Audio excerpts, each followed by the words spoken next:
ബീറ്റിൽ തന്റെ rear view mirror വിചിത്രമായ രീതിയിൽ പുറത്തെടുത്തു. ഒരു അതിവിലയേറിയ സ്പോർട്സ് കാറിൽ ആഴത്തിലുള്ള പോറൽ ഏൽപ്പിച്ചു. എല്ലാവരും ഞെട്ടിപ്പോയി, കാരണം ആ ആഡംബര കാർ പുതിയ റേസിംഗ് ചാമ്പ്യൻ മാർക്സിന്റേതാണ്. പെൺകുട്ടി താൻ വലിയ കുഴപ്പത്തിലാണെന്ന് കരുതി. ഇപ്പോൾ അവൾ ബീറ്റിലിനെ വിശദീകരിക്കാൻ ഇറങ്ങിയപ്പോൾ ജനാലകൾ സ്വയം ചുരുട്ടി, എല്ലാ വാതിലുകളും പൂട്ടി. പെൺകുട്ടിക്ക് എന്തെങ്കിലും ചെയ്യാൻ കഴിയും മുമ്പ് കാർ നേരെ നീങ്ങി ഓട്ടം ആരംഭിക്കുന്ന ലൈനിലേക്ക്. സമീപത്തുള്ള ജനക്കൂട്ടം ബീറ്റിലിന്റെ ധീരമായ നീക്കം കൂടുതൽ ആവേശഭരിതരായി. മാർക്സിനെയും വെല്ലുവിളിച്ചു അവൻ തൽക്ഷണം. പെൺകുട്ടിക്ക് ഒരു ന്യായമായ റേസ് വെല്ലുവിളി നൽകി. മാർക്സ് എഞ്ചിനീയർസ് ഓൺ എന്ന് വിളിച്ചു പറഞ്ഞു.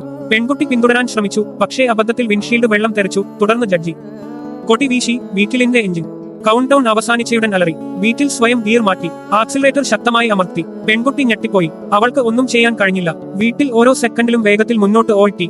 തിരിവുകളിൽ പോലും അവന്റെ വേഗത വർദ്ധിച്ചു.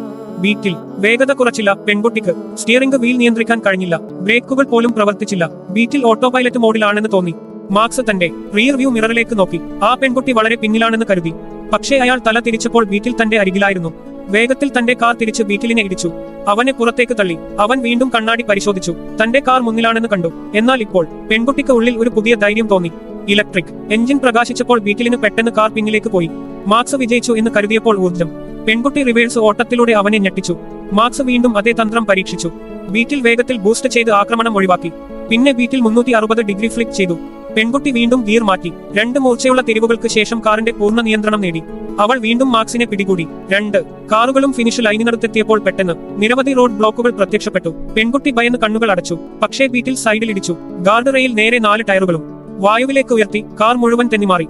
ഫിനിഷ് ലൈനിലേക്കുള്ള വഴി ബീറ്റിൽ നിലത്ത് തിരിച്ചെത്തിയപ്പോൾ ഓട്ടം വെറും 0.02 വിജയിച്ചു.